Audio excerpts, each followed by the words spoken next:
I'm Rebecca Krause, and I am interviewing Michael at the Art exhibit at Roane State Community College.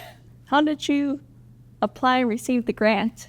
This exhibit, which is a selection of paintings by Charles Edward Williams, who is a North Carolina-based artist who is a recipient of an Andy Warhol Foundation Fellowship, came about through the funding of the Presidential Imagination Mini Grant Program. Well, the grant is going to be the exhibit of Mr. Williams' works, a selection of those, some of which I own, some of which he's been gracious enough to lend to us, and one piece that we are hoping to have on loan from the Knoxville Museum of Art. That's going to be accompanied by 3 Zoom talks at various points on different topics related to the work.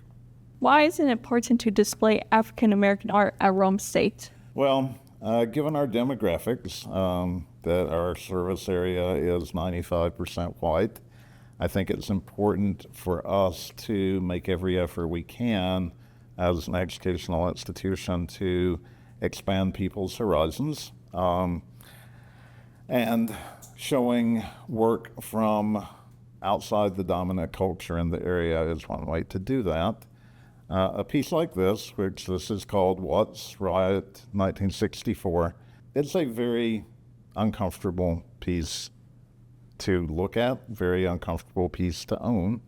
This should, I hope, serve as a reminder that even within the lifetime of many people at Roane State, these acts of violence were going on. They were, I would say, even commonplace, as they have been in recent years.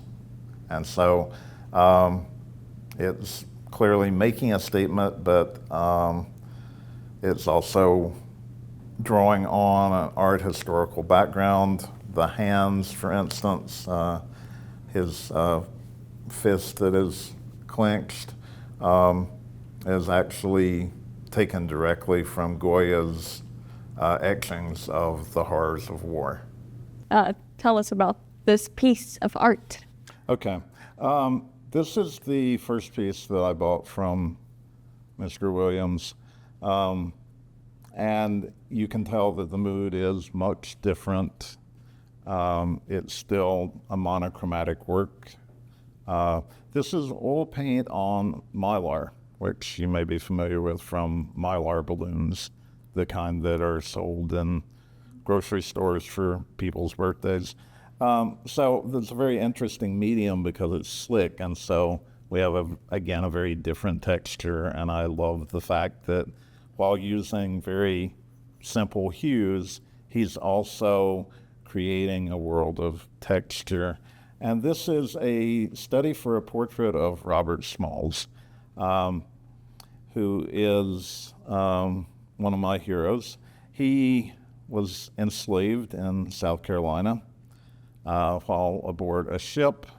He commandeered it, sailed it through the barricade around South Carolina into Union territory, and then sailed it back into South Carolina as a defensive move.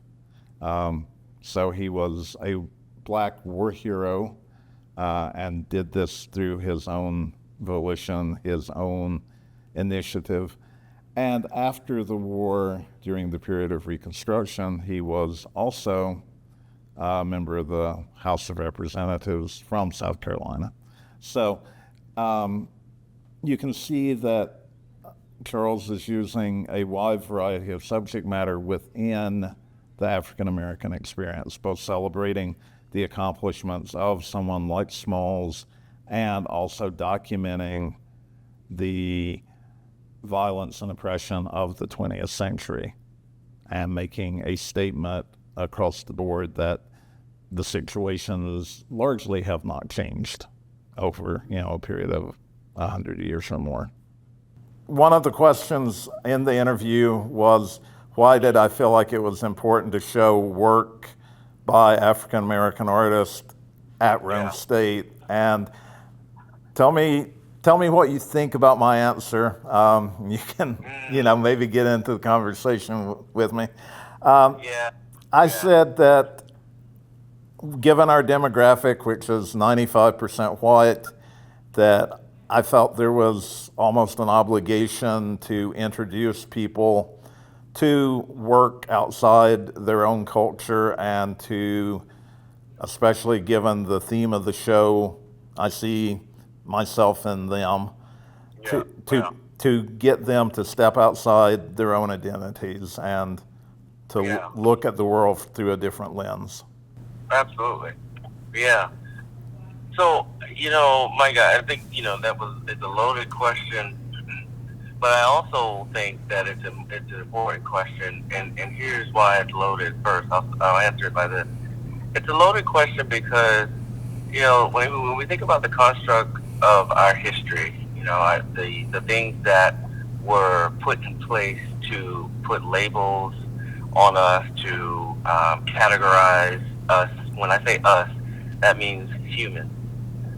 When we think about these systems and these constructs that were put in place, these systems were put in place for one reason, and that's called capitalism.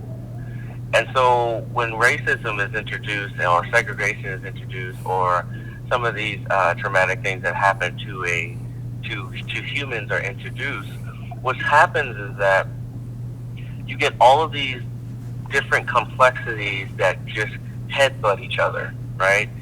And so all of these headbutt collisions that we see in our American history is a result of these systems and of these constructs that were put in place from day one, right? So it's important for us to look at African American works and really really dissect from the artist lens and then from a cultural lens. And so what I think is the importance is that once you look at an artist's work, and you will actually start seeing yourself and seeing and asking yourself questions. Okay, well, how do I see myself against the world? What are my beliefs? What are my values? What are my thoughts? And what I believe for why I do what I do, which is to bring these historical moments to the light and to talk about and have discussions like we're doing now. What I believe in is that it's true radical forgiveness. It's true liberation. I have always believed that you can't give somebody something that you don't have and that you don't have within. And so the radical forgiveness is, okay, culturally, these things have happened. Systematically, these things are put in place. And what I mean by that, I'll give you an example. Boys got to be tough. Boys can't cry. Girls got to be feminine and ladylike, and they love paint. Those are constructs, right? Well, what I understood from researching my own history, the truth of my own history, which is all of our history, is that, well, wait a minute, it's actually okay to be vulnerable. It's actually okay to be, it's actually okay to cry. It's actually okay to like paint, and I'm a male. And I do like paint, So the liberation and the freedom that one can possess is by learning the truth. Knowing that there were things taken out of our textbooks that really would have been beneficial or can be beneficial for our students and for ourselves to know that this really did happen. And that if we face and acknowledge the truth, then more truth that we see and uncover and look at and dissect and discuss, the freer we will become. So once we get to that point of freedom and acceptance and forgiveness, then we can go out into the world to the nations and to other cultures and other nationalities and say, okay, here's what I've been able to do to set myself free. Join me in this quest. And that's called love. And that's why I think it's important for, why I think that your question was a loaded question and the most important. So I hope that I answered that for you. You did. I had not actually thought about it being a loaded question, but that's fine. I think that was maybe getting at the heart of your whole artistic project, which is radical forgiveness. Absolutely, absolutely. Yeah, I had to learn that if I was to know more, well, first I had to learn, like, as an artist, or just as a person, you know, we all have the ability to imagine. We all have the ability to be creative.